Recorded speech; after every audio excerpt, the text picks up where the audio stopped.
Hi everyone and welcome back. This is Sky coming on to talk to you about the incredible rare conjunction we have of the planets Jupiter and Uranus in the sign of Taurus. I've had a lot of you reaching out to me seeking some clarification about this transit, and I figured that I would come on and talk about it and devote a whole video to this transit, as it is one that is generating a lot of sort of unexpected stability and in some cases stagnation. If you've been struggling with finding the right kind of stability, if you've been struggling with any kind of stagnation or plateau or holdover phase in your life, I think this is the video for you. We're going to deconstruct this energy and understand what it means as we get closer to Jupiter changing signs in Gemini on May 25th. We don't have much longer with this transit, so let's unpack it a little bit and understand what's going on. So I will go ahead and put a chart on the screen, which will show this conjunction. It is at first on April 18th that Jupiter and Uranus conjoin at 21 Taurus, and then they move together into 22 Taurus, where the conjunction continues, not for long, just for about a week and a half. And by the end of April, we're already passing the exact conjunction. And what does this mean? So this is the final decan of the sign of Taurus. Uranus is entering its final chapter in this sign. It went into Taurus in 2018. One of my favorite videos that I've done is actually from 2018 about the transit of Uranus in Taurus. I'll try to link that below if you want some more information about that transit alone. So Jupiter is accompanying Uranus into its final phase in this transit. And it says to me that we're going to get a lot more sort of like expanded, intensified focus into the sign of Taurus and into the energy of this natural Uranus and Taurus transit, which is about new forms of economy. It's about new headspaces and new mindsets, new philosophies about money, food, material well-being, housing, all of these kind of earthly paradigm elements being reinvented, restructured, and kind of forced to change during this 8-year period from about 2018 to 2026. So the first thing that I want to point out is that Uranus is debilitated in Taurus. The energy does not mix well because Uranus is a changing, hyper-volatile kind of Aquarian mixing up energy, whereas Taurus is a fixed earth, sort of locked in, unchanging energy. So this is kind of a contradictory transit all around, where you have that which has been locked in and unchanging and unresolved being forced to kind of shake itself up and experience itself in a more ebbing and flowing transformative way. So the feeling that I'm getting with Jupiter and Uranus in Taurus is this feeling of like a desperate stability or a volatile security. Now, these are antithetical ideas. So we're dealing with the theme of antithesis. We're dealing with the theme of paradox with this, and that's going to get intensified here. So things in your life which you've been trying to stabilize, things that you've been trying to turn cyclical during this transit could feel kind of like overbearing or overdone. And the conjunction time of this transit is going to bring in a period of time where we really get a revelation, I think, relating to what we're choosing to stabilize into, what we're choosing to make cyclical in our life, and what we're trying to secure. So this is a wonderful transit, this about 2-week period of time, I would say. I would call it from like April 15th to about May 1st, and really throughout Taurus season. What am I trying to secure as a person? In what ways do I see myself working against that? In what ways do I see myself shaking up my own process of security? I'm seeing a lot of people working against themselves during this time. I'm seeing a lot of people also in a certain mindset, like, if I didn't have to do it, I wouldn't do it. If I didn't need the money, I wouldn't work that job. If I didn't need food on the table, I wouldn't, be doing this. So there's kind of this potential during this time to see a difficult relationship with the material world and how it works, but an opportunity also to expand ways or to introduce new options. The planet of Jupiter is about options. It's about expansion. And it's also an intensifier. So whatever you associate Uranus and Taurus which would likely be whatever you've seen a lot of growth in since the time of 2018. If you could kind of look into your life and see, okay, that's grown the most. That's been where a lot of my attention, a lot of my energy, a lot of my consecutive stories have revolved around that implement around the time of 2018. I would think about this and I would ask, is it functioning now in a way that's indicating longevity? So longevity is a very important gain during this time. If we're channeling this energy of Jupiter conjunct Uranus and Taurus at 22 properly, we're going to understand a little bit more about longevity. We're going to understand a little bit more about the investment of time, money, energy in a way that inspires longevity rather than myopic gain. And at the same time, we're going to learn a little bit about the way the Earth plane scatters energy as well. So it's very much like a lightning rod. Okay, Uranus and Taurus, because Taurus is like grounding and Uranus is electricity. So it's very easy, very careful with any electrical equipment, okay? Electronics, all right, social media. Also currency is mostly electronic at this point. So there's a feeling of like these things really coming like wild during this time. I mean, the stock market could go crazy and could, really increase with Jupiter, Uranus, and Taurus. I mean, anything that's like currency based liquidities with Saturn and Pisces as well. I mean, I predict honestly that like stock markets, bond markets, currency will probably be very electrically charged like a storm. Okay, so it's going to be like huge gains for some people. But there's a bigger question of like what that actually means and what the significance of that really is for people, as I feel it to be more of like a separated kind of autonomous stormy energy than something that we really get to like have a noticeable change in our own real lives for. So this is the other thing about Taurus, and this is where we see that juxtaposition of where Uranus and the sign of Taurus don't really work that well together, because Taurus is actually not about these like separated forms of wealth. So like I can't access it, I can't touch it. It's all very like synaptic, or what do I mean? It's like, and I always think of this with currencies and stock markets and liquidity stuff. It's like, you can't really comprehend how it works. You can't really actually even have it. It's not even like real. It's not like really valuable in and of itself. And so this like contradicts the natal energy of Taurus, which is about real wealth. So we're talking land, food, material, hierarchy, things like that. So there has to be some type of connection with this transit. So it's going to start feeling kind of impoverishing for a lot of people to have their wealth or their energy really wrapped up in a fiat currency, or really wrapped up in something that's not touchable or not something that they can actually connect to. I also see a lot of people getting really crazy in the mind, though, because of these types of things as well. So it's kind of like the theme of manic capitalism that I was talking about in the Pluto return video, which I should link below in the description box, or you can thumb over to my channel and check that out. But that would be coming to a head here, as we are entering sort of like the bridge into the next phase of the US Pluto return. And this is going to kind of amp up that sort of electrical manic frenzy of, money and fiat instruments for sure during this time.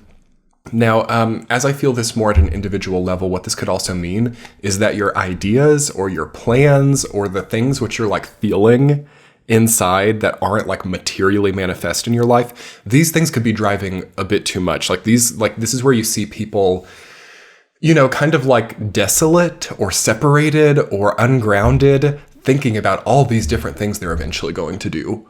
Have you guys been having that at all? That's actually, in a way, serendipitous for me to think about, because it's like, not awful, but it can get very shadowy. And, sometimes it's wonderful to have these phases of life where we get to kind of like detach or go off or kind of, disconnect in some way and think about what we might do with ourselves.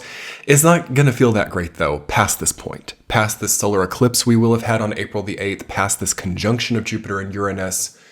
We really need to be in the material truth of what we feel inside and who we really are. We need to be embodied, okay?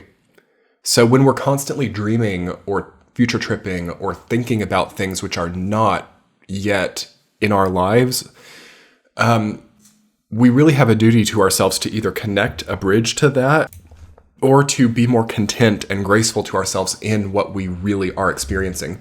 Because this is like the definition of ungrounded, this energy, Jupiter and Uranus and Taurus. So Jupiter is also the high-minded ruler of Sagittarius. It's like philosophy, high-minded legal system, high-minded concepts that sort of transcend the material. This is also why Sagittarius and Taurus as signs are not very compatible, because Taurus is the opposite. It's about like the real ground. It's about the actual structure that you're in. It's about like the clothes on your body and the food in your stomach, okay, is what Taurus is about. Sagittarius is not. Sagittarius is about the considerations and the concepts and the philosophies and the sort of detached, like the ninth house, right? So, although Jupiter is great in Taurus because Jupiter and Venus, right? Venus is the natural ruler of Taurus. They really synergize well. Taurus does pull down the high-minded proclivity of Sagittarius. So that's happening right now too. And it's kind of unstable because Uranus, also as the ruler of Aquarius, is very much about innovation. And like, you see Jupiter and Uranus together, regardless of what sign they're in, it's like a storm of like innovation and concept and philosophy and all kinds of like high-minded brainstorming. Okay, we're brainstorming here. That's really the best definition, I think, of that conjunction, is like a brainstorming. But the sign of Taurus isn't really about that either. So we have antithesis, we have contradiction, we have confliction, as well as these two planets coming together indicate a kind of like separated brainstorming. But the sign of Taurus is about sort of a grounded acceptance, and if more like the archetype or the animal totem of like cattle, right? Cattle are not so associated with things like brainstorming or planning or being very strategic or being like really meticulous and diligent, okay? As the natural energy of Jupiter and Uranus would be more inclined towards. So you have a nullification also happening during this time. There's something, and also mirrored by the eclipse season that we're in, building up to this.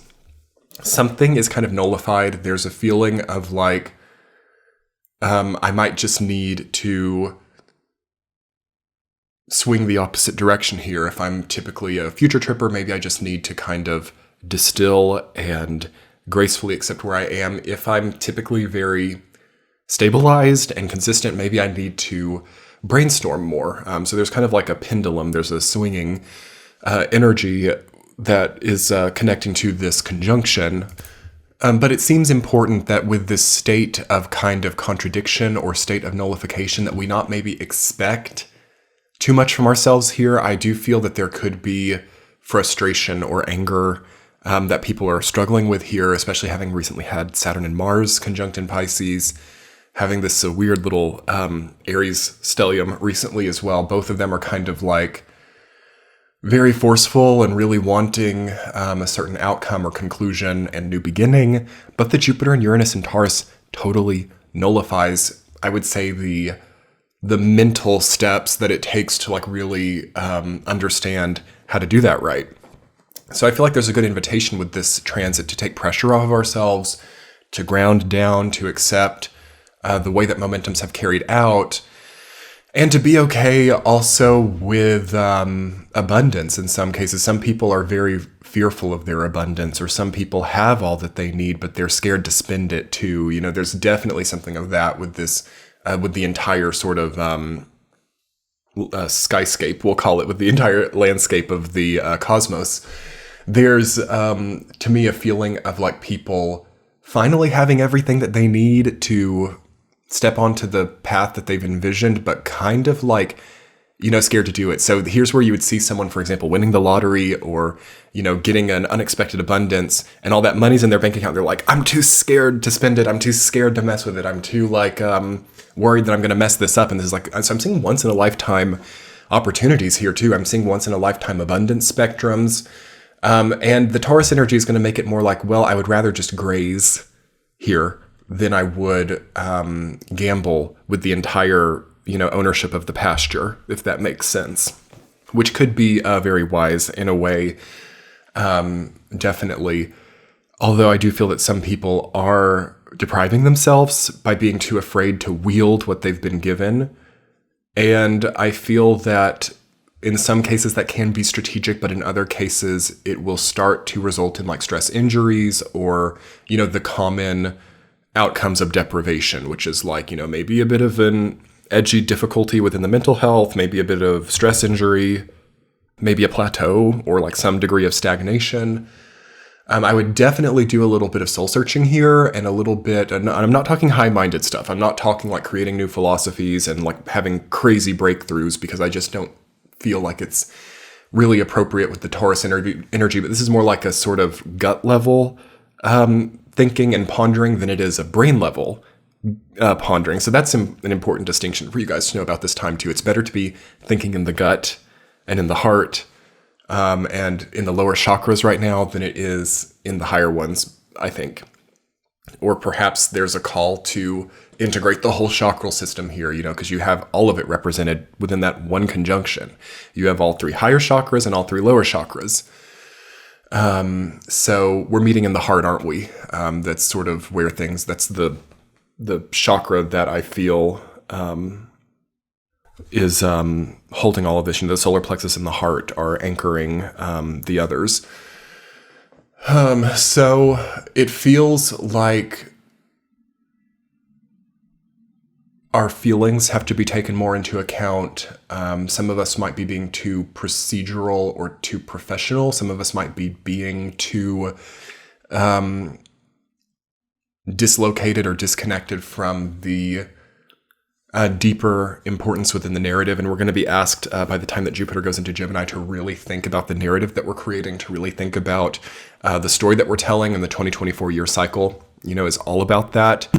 So there's definitely a limitation placed on this kind of like grazing energy or on this feel it out, slow moving energy. So I would utilize this time to work with that in a positive way and to basically allow yourself to maybe stockpile resources or stockpile nutrients, but not to the extreme level that you're also depriving yourself of them at the same time. And finally, the last topic that I want to talk about with the Jupiter-Uranus conjunction is the voice and the speaking element. So the sign of Taurus has rulership over the voice. It has rulership over the neck. So to an extent also the spine, the thyroid, the entire anatomy of the neck, and specifically the voice, the throat chakra, are connected to the sign of Taurus. So we have Jupiter and Uranus here. It seems like a lot for that whole area to process. So I'm careful about things relating to overspeaking. You guys this might be too late, but careful about like impulsive messages, okay? Careful about being too dictated by like a brain impulse or by a just a surge of random energy.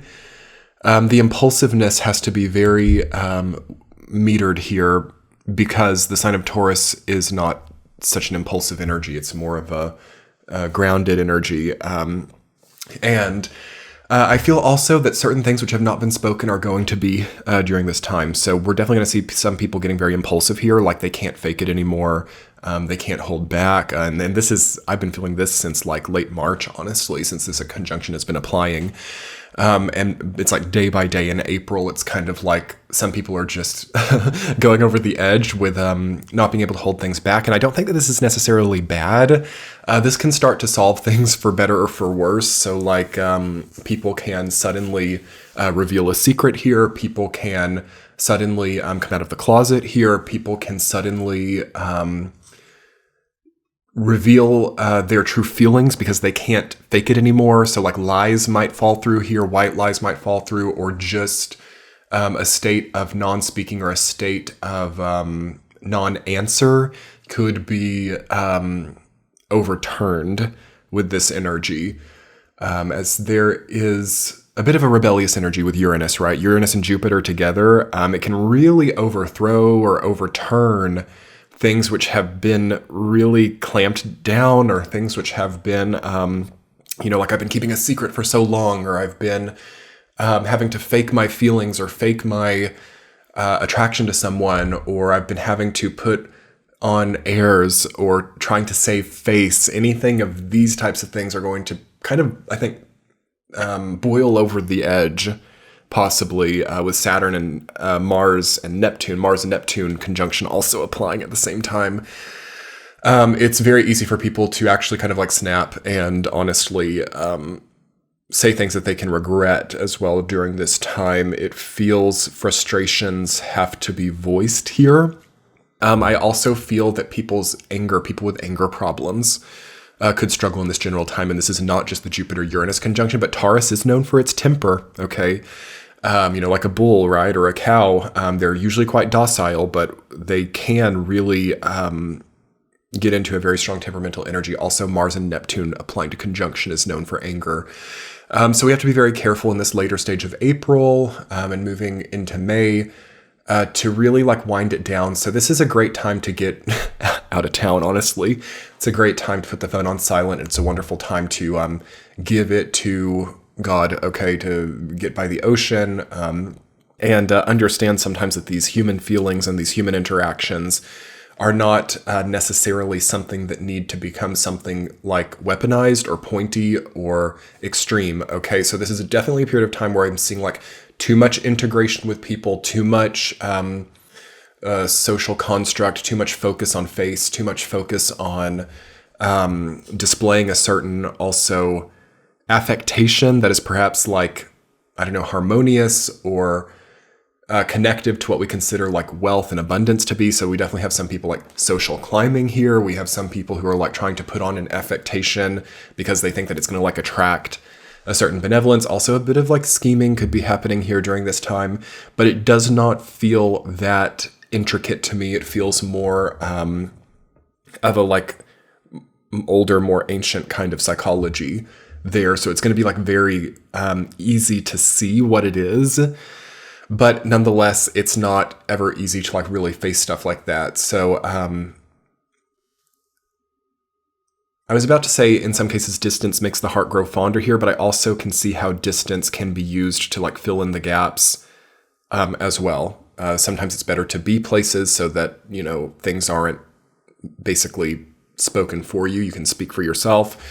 But in a time like this, I don't feel that necessarily we need to be in a place where anybody could use our words against us as well. So just I'm not going to say careful with what you say, because I think that it's that state of like really trying to hold back, or it's that state of self-filtering that actually has things at an edge like they are during this time. So it seems very important here to also ascertain exactly how we feel about certain things. And I think that some of us are kind of operating in a gray zone right now. I think that some of us have certain feelings that lead us to see certain relationships, certain goals, certain choices in our lives as not expressed cognizantly enough. So it's easy to have relationships here that fall into a gray zone. It's easy to have, like with, for example, with family members, like, is this person out for my best interest or are they working against me? And I see that a lot of people don't really know exactly what they're doing in certain scenarios or what they are out to accomplish, yet there's maybe a bold feeling of ambition or a bold feeling of like, I'm going to do something, but it's not maybe exact on what exactly that is. So this is definitely where we see the aim being off, or kind of like a chaotic seeking for something, or a ravenousness, okay, right? Also Jupiter and Uranus and Taurus, hunger, being very hungry, wanting to satiate something, having something, an empty void that we're really trying to fill. Okay, there's a need to quench or to eat or to pull inwards, and that's actually in quite a few places in the sky right now. So careful with that. I feel that it's a disruptive type of appetite that some people have here. Yeah, Jupiter, Uranus conjunct Taurus, a disruptive appetite. Very careful with anything in regards to addiction. Okay, old, childhood, teenage wounds that are like, when I get a relationship, I'm going to finally feel whole as a person. Or, once I finally move out of my parents' house, I'm going to be so whole as a person, right? It's making me think of that, right? Aries and Taurus, like the sort of, and Gemini coming up as well, the teenage energies that think things like that. Like, once I rent my own apartment, I'm going to be on fire. Once I, finally get into college and have like attractive relationship with someone, I'm going to feel so fulfilled as a person. And then we get to these points and things are hard. Like, oh no, now the apartment is expensive and it's like hard to clean and things are like really chaotic. And so there's going to be a lot of experiences like that during this time too, where we can like get what we want, or we can actually like move into these things in a very like fast way, but maybe it doesn't hold what we expect it to. And maybe it would be better also during this time to hold back, reserve, and reflect, again, in a very gut-oriented way, not as much of a brain-oriented way, but if we can meet in between, in the heart, okay, it'll be really better here. But I would be careful about taking anything to an edge, and I would let things meet you, okay? So then it's also very likely to have certain things put in front of you that can seem like a difficult thing to make a judgment on, but through solid gut level reflection and heart-centered reflection, we will move through it with a lot of unity and a lot of fulfillment as well if we let ourselves. But anyway, everyone, that's about it for this video. Check out this channel on Patreon. I do weekly forecasts. Monthly sign-by-signs are over there as well. Also hit the subscribe button and thumbs up this video to get it out there. And I hope you guys enjoy this oncoming transit. Much love. Bye.